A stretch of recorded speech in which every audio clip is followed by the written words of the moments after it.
আসসালামু আলাইকুম। আজকে আমি আপনাদের সাথে আরেকটি নতুন রেসিপি শেয়ার করব। বিকেলে চা বা কফির সাথে দারুণ মানিয়ে যায় রেসিপিটি। আর বাসায় থাকা পাউরুটি দিয়ে খুব সহজেই এই রেসিপিটি হয়ে যাবে। সামনে রোজা আসছে, রোজাতেও দারুণ মানিয়ে যাবে। চলুন তাহলে দেখি কিভাবে তৈরি করছি। এখানে আমি একটি কড়াই নিয়ে কড়াইতে 3 টেবিল চামচ তেল দিয়ে তাতে 5 ফোড়ন দিয়ে দিব। 5 ফোড়নটা একটু ফুটে উঠলে তাতে পেঁয়াজ কুচি দিয়ে একটু নেড়ে নিব। একটু হালকা ভাজি করে নিয়ে পেঁয়াজটার কাঁচা ভাবটা দূর করে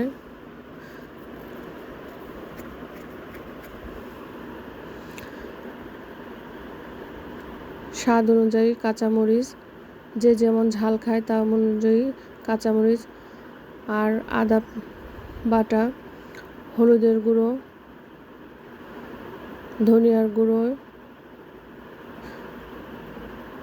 শুকনো মরিচের গুঁড়ো দিয়ে একটু ভালো করে নেড়ে নিব।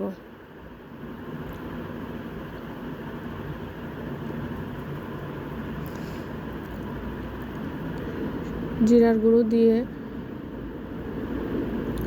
ভালো করে মশলাটাকে একটু ভেজে নিয়ে পানি দিয়ে দিব যাতে মশলাটা পুড়ে না যায়। মশলাটা একটু ভালো করে কষিয়ে নিব।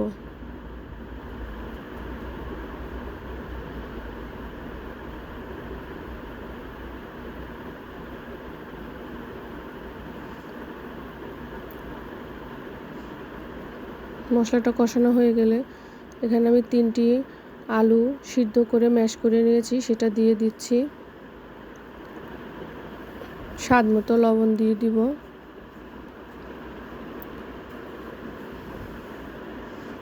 এখন এই সব একসাথে ভালো করে মিশাবো। এটি আমি একদম লো মিডিয়াম আঁচে ভালো করে মিশিয়ে নিব। সব আলুর সাথে সব মশলাগুলো ভালো করে মিশিয়ে নিব। জালটা জোরে থাকলে পুড়ে যাবে।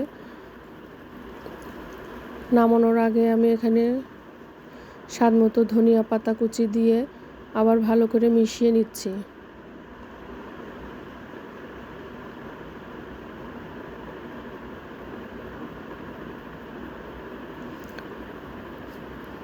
এখানে আমি কয়েক পিস পাউরুটির টুকরো নিয়ে নিয়েছি।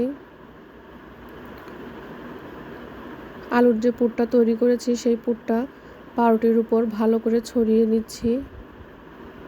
চারপাশে ভালো করে ছড়িয়ে নিব।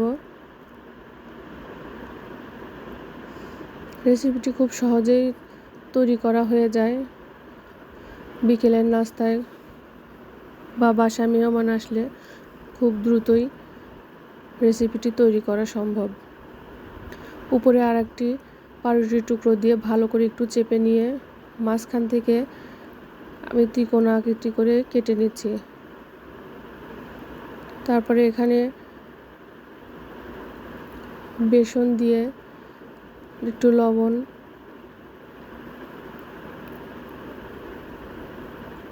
মরিচের গুঁড়ো, জিরার গুঁড়ো,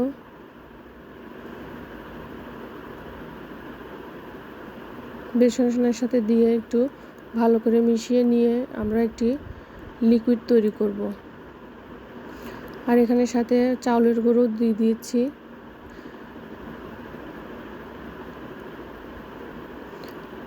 চালের গুঁড়ো দিয়েছি যাতে একটু ক্রিস্পি মচমচা হয় এজন্য।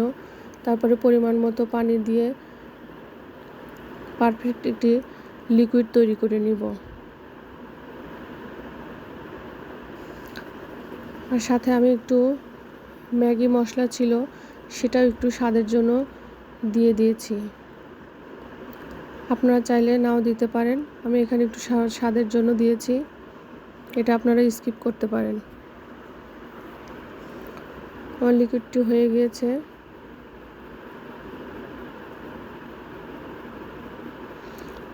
তারপর পাউরুটির যে টুকরোগুলো করে রেখেছিলাম সেগুলো আমি এই বেসনের লিকুইডটিতে ভালো করে এপাশ ওপাশ ডুবিয়ে নিয়ে মিডিয়াম হিটের তেলে একটু লালচে করে ভেজে নিব। মিডিয়াম হিটে ভাজবো যাতে পুড়ে না যায়। মিডিয়াম হিটে ভাজলে সুন্দর একটি ব্রাউন কালার হবে, যেটা দেখতে খুবই সুন্দর লাগবে।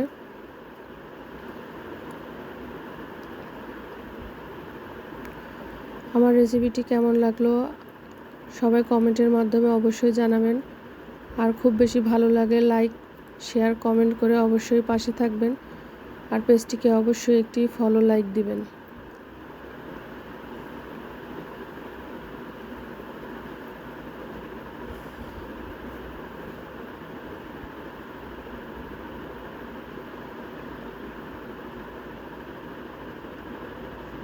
এটা বিকেলে চায়ের সাথে, কফির সাথে খেতে দারুণ লাগবে। আর সবার বাসায় পাউরুটি কম বেশি থাকে, তাই সহজেই বানানো হয়ে যাবে।